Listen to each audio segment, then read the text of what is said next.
South Africa faces a serious new trade challenge. As you know, from the 1st of August, the United States intends to impose a 30% tariff on most of our exports to that country. This is in addition to 25% duties already applied to cars, steel, and aluminium. These tariffs aren't just numbers, though. They threaten jobs across many sectors. Think agriculture, citrus farms, the automotive industry, car plants, and also critical supply chains nationwide. The US has said this is about fairness and national security, but others interpret it as political, especially relating to South Africa's land reform policy and foreign relations. Donald Mackay is the CEO of XA Global Trade Advisors and joins us now to talk about what might be at stake. A very good morning to you and thank you for your time. Welcome to 702 Breakfast. Good morning. We've spoken at length about what the impact of this is going to be. Some politicians have essentially said it's going to decimate sectors in agriculture. Just give me a sense of the impact of what might occur if indeed August 1st comes and there's no change. So it's perhaps just important to set up what is happening. So we have some tariffs already in place. You'd mentioned cars, that is at 25%. We have 50% on steel and aluminium. And on the 1st of August, we'll have 50% on copper. Then we've got the 30% Liberation Day tariffs, if you like. These will impact mainly agricultural products. So think table grapes, citrus, that sort of thing, wine, and so on. And then we have a group of products which are completely exempted, like gold, platinum, and other precious metals and minerals. Mm-hmm. And so the 30% will not accumulate on top of the 25% for cars. Uh-huh. So we're not getting to a 55, which is an important distinction, although the 25 is still a fairly horrific number, not to underplay it. So the sectors in the very short term that are going to be the hardest hit are going to be those things which have a short shelf life. So citrus and table grapes are the two big ones. And those are fairly labor-intensive sectors as well. They're in rural parts of the country, so certainly the social impact would be severe, but it is quite restricted to those sectors.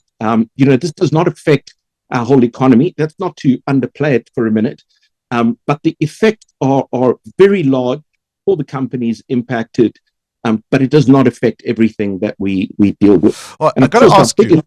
The US is minerals. I've got to ask you, Donald. There's I think our signal on your side is a little patchy there. We're losing some of what you're saying. But there's an interesting piece in the Business Day today written by Vim Nodia and Martin Cameron. And they're saying, for example, AGOA isn't such a big deal for South Africa. They make the argument that even if we could find no alternative markets for the exports that we might lose to the US, they're saying that, if you think about what we indeed send there, the total exports from South Africa would only fall by about 2.7%. And if we lost AGOA, that would only dent our GDP by just 0.06%. And they're saying it is not as calamitous as some people say it is. What's your response to that? Yes, I read that article. I agree, but there's an important caveat here. So AGOA is, for all intents and purposes, irrelevant in this conversation. So the value that we achieved under AGOA on average worked out at about 3.5%. That was the size of the benefit we got into the US. On a product like cars, it was 2.5%. And our utilization of AGOA was very low. So yes, again, of course, the 3.5% is better to have than not to have, but it's not an enormous benefit. And of course, the 25% completely overrides the 2.5% benefit we had. Now, of course, we want to hang on to AGOA because the 30% has the potential to become 33.5%.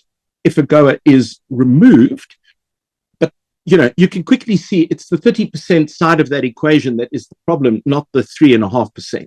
Yeah, I mean, vehicle exports, what they say, what NAMSA is saying, down by 87% year on year. Yes, that's true, but I don't think that is.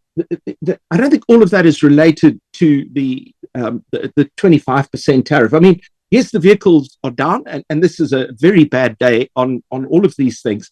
But there have been issues with our automotive sector for a while. So I think we must be very careful to attribute all of this just to the 25%. All right. What will make this go away? I mean, Trump always talks about seeking some kind of deal, and I'm hearing a proposed liquefied natural gas deal being mooted. Yeah, so I don't know the answer to that. And to be honest, I'm not sure President Trump has a clear idea in his own head on what will be required. Part of the challenge we have is we're not getting great communication out of government to businesses on what that strategy is or isn't. So I've seen the comments on the LNG deal, etc. But, before Liberation Day in April, the president put out a fairly hefty book with a list of, by country, all of the concerns that they had, maybe not all, but some of them at least. And in there, we've got a list of items that they wanted South Africa to look at. And these were things like better access into our market for their pork, for their blueberries, and so on. There were a list of things. So, a starting point would be to look at that.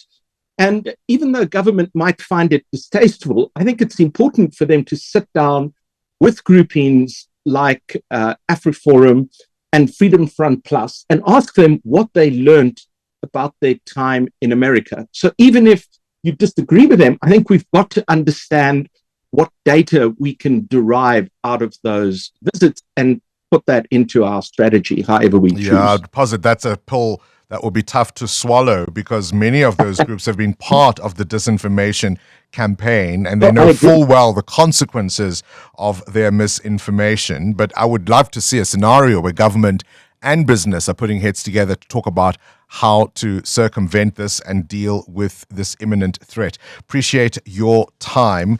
Donald Mackay, of course, as I say, is the CEO of XA Global Trade Advisors.